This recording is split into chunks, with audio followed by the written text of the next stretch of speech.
What is up? Welcome to our channel. Today we are going to be talking about business with my life partner, my business partner, my partner in crime. What we plan on doing is doing this once a week so that way you guys could stay informed and gain some value on how we run our business, how we live our life, and what works for us every single week to become better. With that being said, Miss Erika, welcome.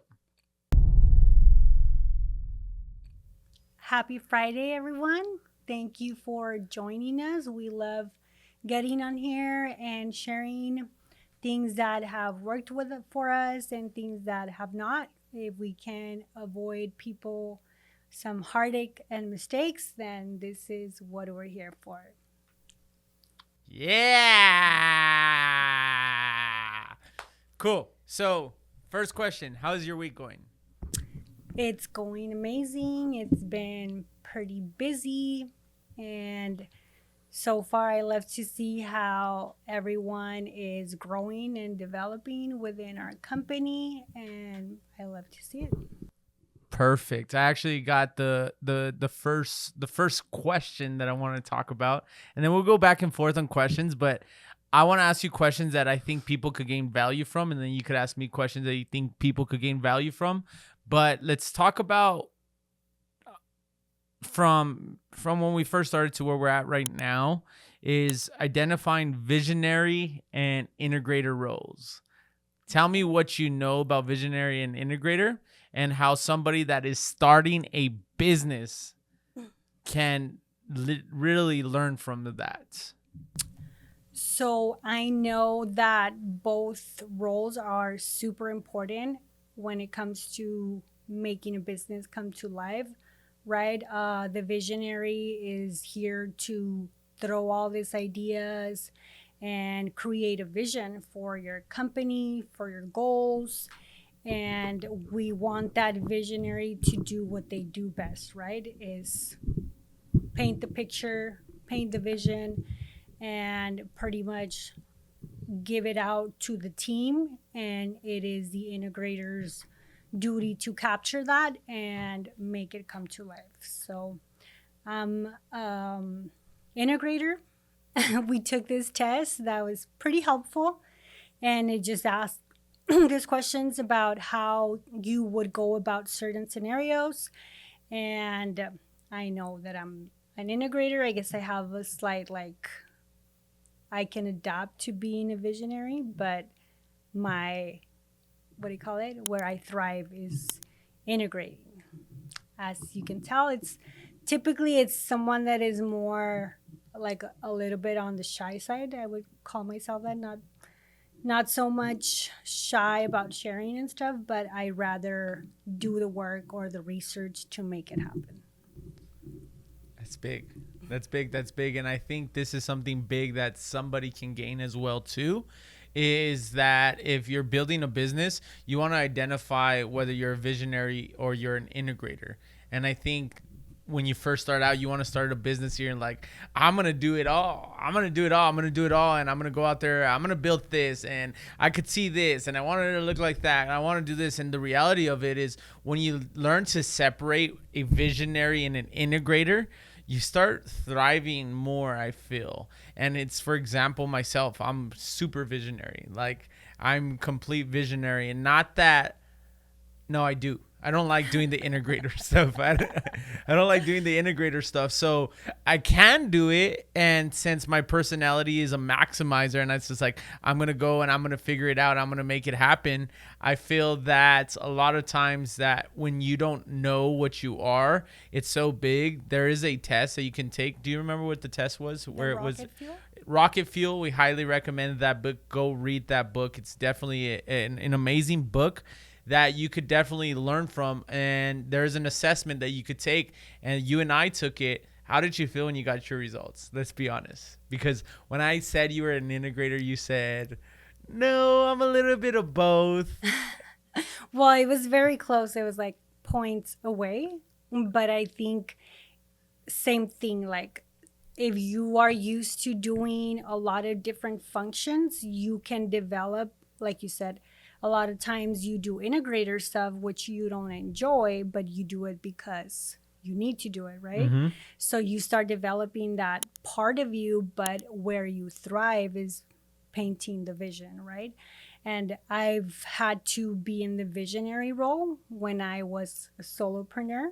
Mm-hmm. So I guess that's where I get like a little bit of that, but where I enjoy myself is being an integrator. Piecing things together.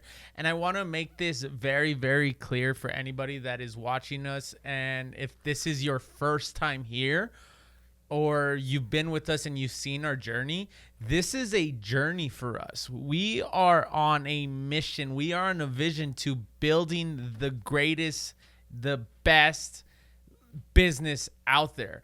And for us is, I and Erika herself as well too want to share our story every single day and document this, because we are not where we want to be. And yes, each of us together, separately, we have our success, but we are not where we want to. And I think it's so important for us to document this, because as we continue to grow, we want you to grow with us. And for you and I, we want to be able to share this with our future, with our kids, with our family, with everything that we're building, and understand that sometimes we might get lost in the sauce. And what I mean by that is like, oh, I'm not doing enough, or I'm not working hard. But we come back and we look and it's like, oh, damn, I was struggling with that this week. Or damn, we didn't know integrator and visionary. And remember when we discovered that, and 6 months later, we became better at it and we learned to maximize that. And now look at us then. And I feel like that's so big, because these are moments, these are wins that a lot of people will not value. And sometimes it could be myself, or sometimes it could be you, where we don't value this, realizing, hey, this is a win. Very true.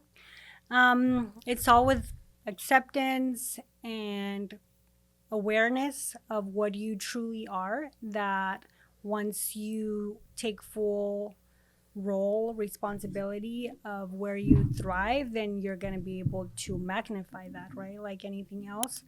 And I think, again, coming back to that book that we read, the Buy Back Your Time, so that was very important, and like a very good stepping stone of the things that we need to be implementing within our business. And now that we continue to like add to it, like, you know, by the EOS system, the traction, the coaching with Andreas, that is giving us more and more clarity. I think that is going to allow us to fully focus on what we do best and try to outsource the things that eat up our energy, right? So I think that's big. 1000%. And I want to make it clear that this video is for anybody that is building a business. I don't think this is something for a solopreneur, because it's a lot different. Like you said, you're a visionary, you're integrated when you're first starting off. But I think this is more for people that actually want to build a business. It is, but I also believe that it's so important that you divide those roles, right? Mm-hmm. For example, if you're building a wholesale business, you want to make sure that the moment that you get in your computer, you put your transaction cap and you answer all those emails.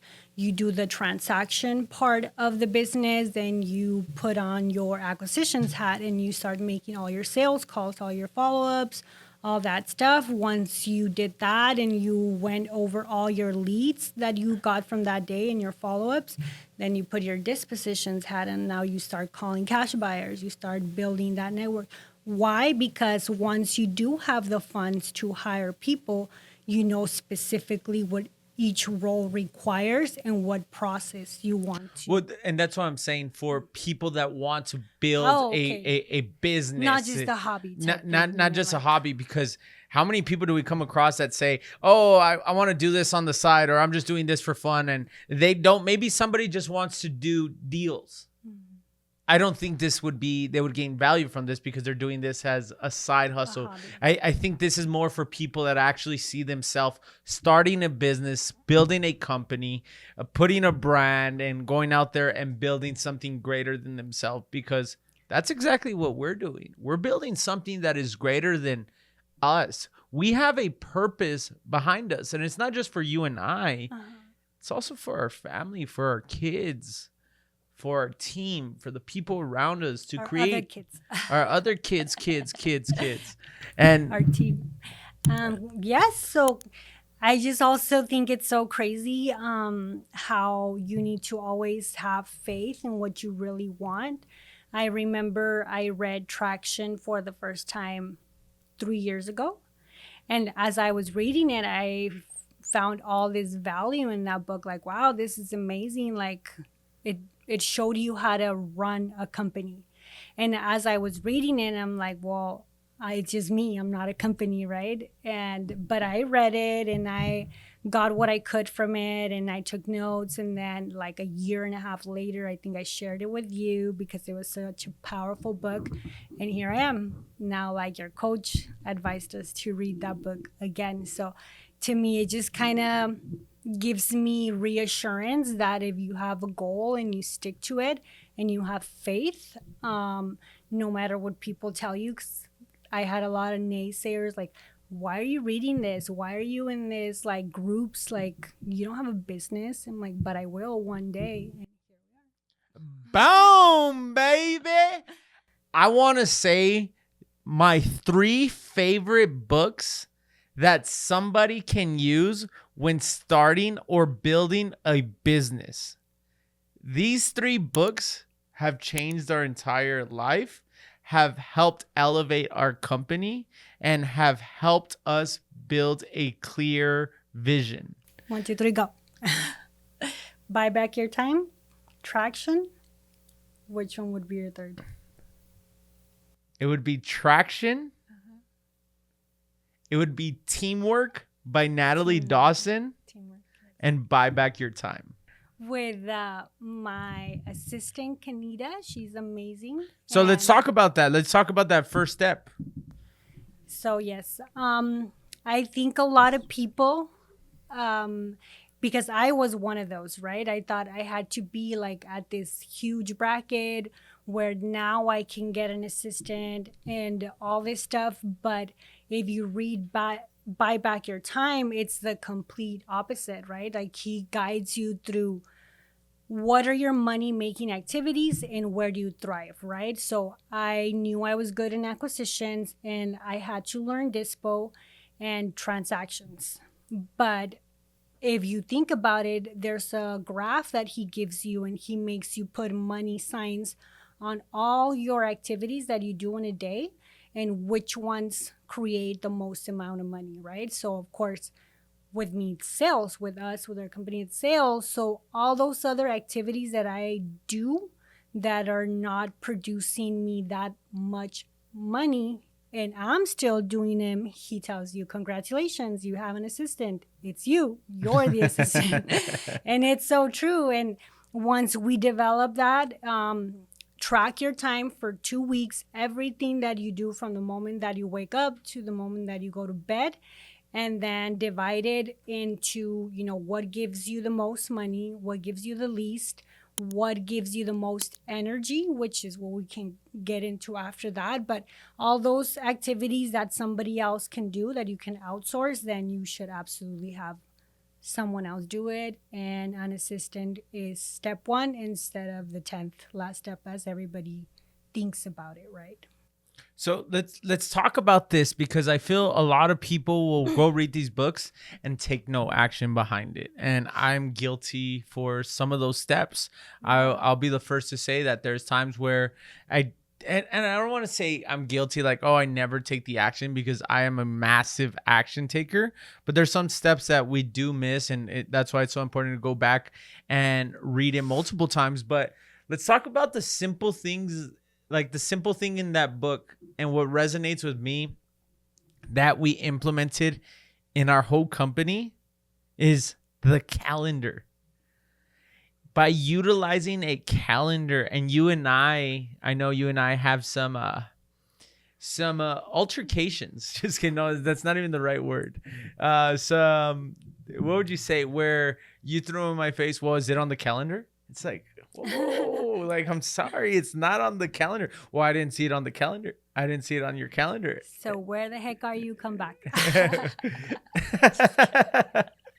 So I'm kidding.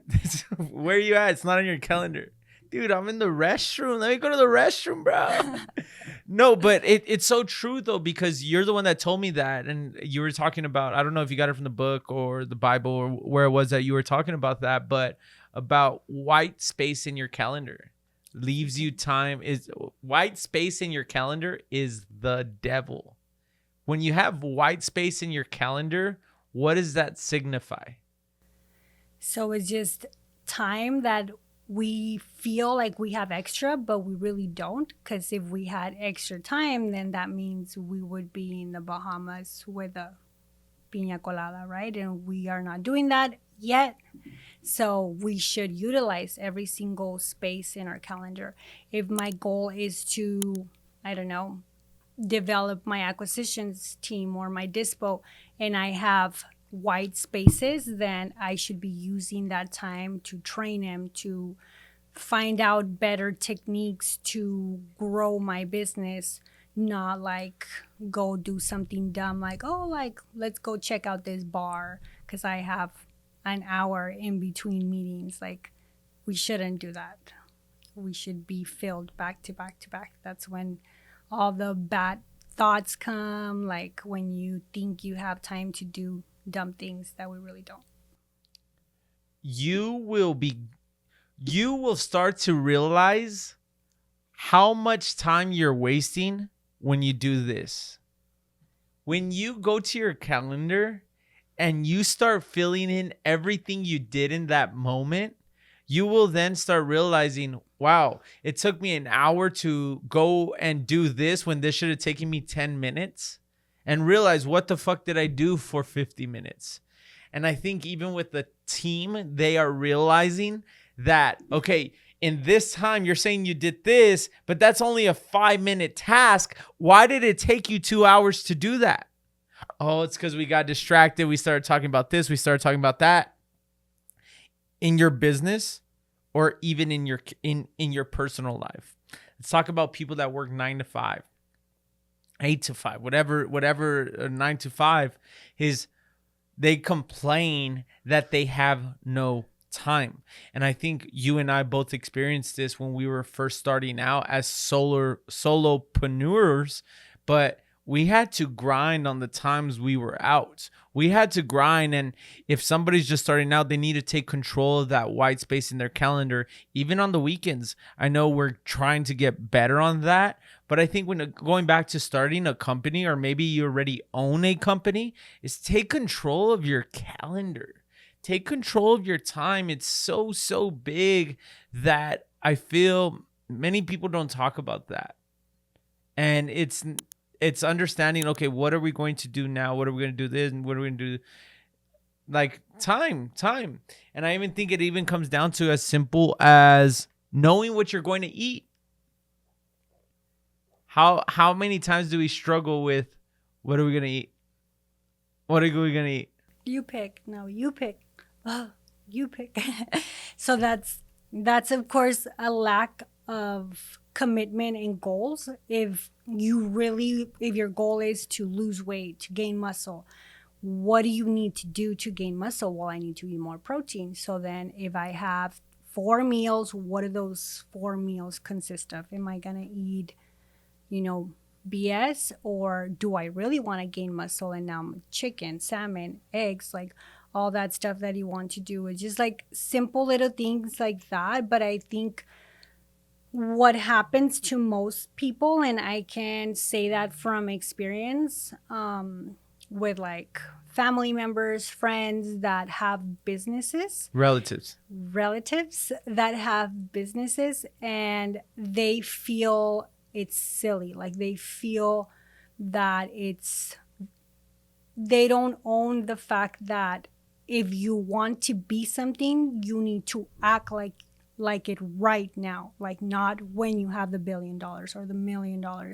Like it's the process of becoming that millionaire or that billionaire that is actually going to get you there. What do I mean by that is a lot of people don't want to use their calendar, get an assistant, have SOPs because they feel too small to do that. Oh, like I only have 5 employees. I only have 4 employees. Like I don't It's only need myself. SOPs. I don't need an assistant. But then if you get stuck on that, then absolutely you're never going to have that $1 billion company, that $1 million. But if you start small, it's even in the Bible, like you need to have faith right here, right now, and act as if you're already there, so that God sees that effort and the universe, like, oh shoot, like she's doing SOPs, she's writing down how do they do this process, how do they answer emails, how do they talk to clients, what's going to happen. Now you're able to add more people to your team because you have a guide of how to do this, and you continue to expand, continue to add more and more employees. Now you need another location, now you need another location, and that's how we grow. But if we get stuck into, oh, I just have this, I'm not big enough, then that's as far as you're going to get. There's this one saying that I heard that changed the perspective for me. And it said, don't fake it till you make it. Live the future you. Live as if you're already there. It's not fake it till you make it. You're just living the future you that is allowing you to become the person you're working to become. Don't fake it till you make it. Live the future you. And again, I want to make this very clear. This is for people that are wanting to start a business. If you are somebody that's wanting to start a business, maybe you own a company, maybe you see yourself growing, maybe you might be starting out by yourself, but you see growth. Everything that we're sharing with you is a journey that we're going through because we are building a business. We are not building a hobby. We love what we do, but we see a bigger picture that many other people don't see. And this is the importance of surrounding yourself with the right people. If you are trying to build a business and you are trying to build a company, you want to make sure that you do these things. You want to make sure that you surround yourself with the people that are pushing you forward. You want to make sure that you take control of your calendar and start maximizing your time. And you want to make sure that you focus on the next steps, not all the steps. And by doing those 3 things and implementing that, you're going to see your throttle move forward. That's then going to allow you to start doing more. You and I both struggled with this, and we'll wrap it up on this, but you and I both struggled on this in the beginning. Was we're not there yet. We're not there yet. And it was almost like we were running a marathon and we're out of breath. And what's next? Oh, I'm tired. We got to keep going. We got to keep going. When was that pivotal moment that we learned, like, bro, we've accomplished all this. Let's just keep focusing on the next step. Do you feel that changed for both of us, or how do you feel about that? Yes, 100%. And just a little like eye opener. We had this meeting with a doctor, and she was just saying how she felt. She called herself dumb because she didn't know how to use her money or invest, or to her it was such a huge deal to do a flip, right? Like, and then those are like little reminders. I'm like, I've done flips by myself. Like, you need to keep tabs of those accomplishments that we've done and remind yourselves, because even like for yourself, if it's something so small and then you have this doctor telling you that, like, oh my gosh, like if I would be able to do this, like it just reminds you, you know, like each one of us has their niche and what we're good at. But that felt good, you know, like, well, I can teach you that. So that's a big thing. And then just to like end it up in a confession type eye-opening moment for me as well is years ago that I wanted to start implementing my calendar, and I just felt, truthfully, I think the realization is that you feel like you're not that important, that your time is not that valuable for you to have a calendar. Like, I'm not a CEO. Like, I'm not this like crazy person that needs to have a calendar and have people book appointments with you. So if you are stuck in that feeling that you don't value your time to have a calendar, it shows up on your daily life, right? But if you take yourself seriously and then you start thinking like, we don't know when we might die. We don't know when this calendar might end. So I need to make the most of it. So yes, I am important. You want to talk to me, you need an appointment, you want my advice on something, make an appointment, book, tell me when so we can set up. Here's my link. Here's my link. It's going to cost you $500 for 30 minutes because my time is worth $1,000 an hour. You think you're all that. Yes, I am all that. And I only get one life. I only get one life. It's over. So this is showtime. Wear the nice dress, put the makeup, wear the nice clothes, because we don't know if something happens and tomorrow you never get to wear that nice dress. Let's go, baby. Let's go. It's so true. But how many times have we like I gotta make an appointment? You're gonna charge me? Yeah, bro. You got to learn your value. Too many people don't put a value in, like, you know your value, then you put your price to your value. And it's, you and I had this conversation the other night where you're talking about, one-on-ones and this and that. And it's like, my value is like, this is what we want to do. And this is how value, because for both of us, I'd rather be with my family. I'd rather be with my girls. I'd rather be doing something with my family than talking to somebody that's going to sit here and complain to me, and that's going to tell me, oh, it's because I can't do this, or I work a lot, or I got my kids and this is going on. And bro, like, I don't want to take your money if you're going to fucking complain to me. How about you tell me, hey, I got this opportunity. What do you think? What do you think of this and this and that and that? And you will not know your worth until you learn your value. You will not learn your worth until you learn your value, what you have to provide. And it's something so simple. We're talking about real estate. We're talking about business. We're talking about everything, but it's your product. Like, I think about business owners all the time. What's your product? That's your value. Focus on your product and then go hard on your value. And it's just like, are you posting every day? Are you showing up every day? Are you creating brand? If you're building a business, are you creating brand? Are you building awareness? Are you telling people? You're spreading this? And I think it's just a lack of fucking action, lack of belief, because you're around the wrong fucking people.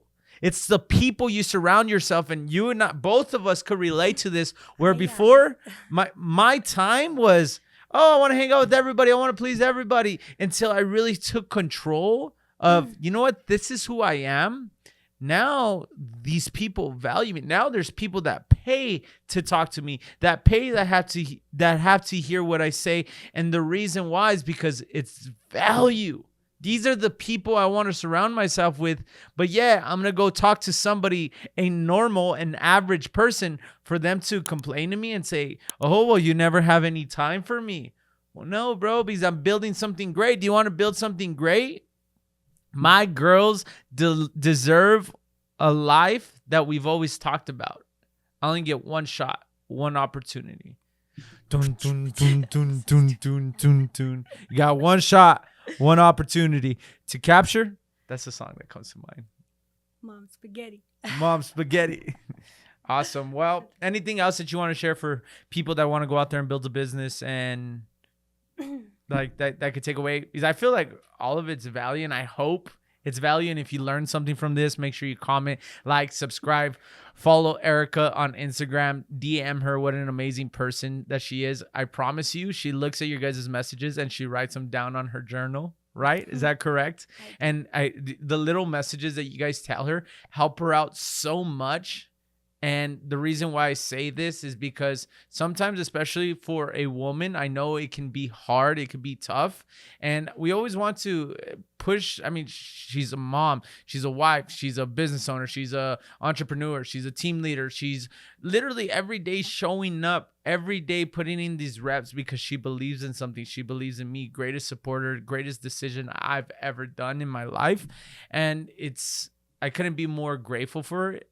And it's like I tell her, girl, you're that girl, you're her, like you're her. So when you guys DM her, you guys message her, you guys text her, it means the world to her. I promise you it does. And it pushes her to do more, and it's pushing her to do podcasts like this. So make sure you follow her on social media. We're going to put her IG down below and DM her, shoot her a DM.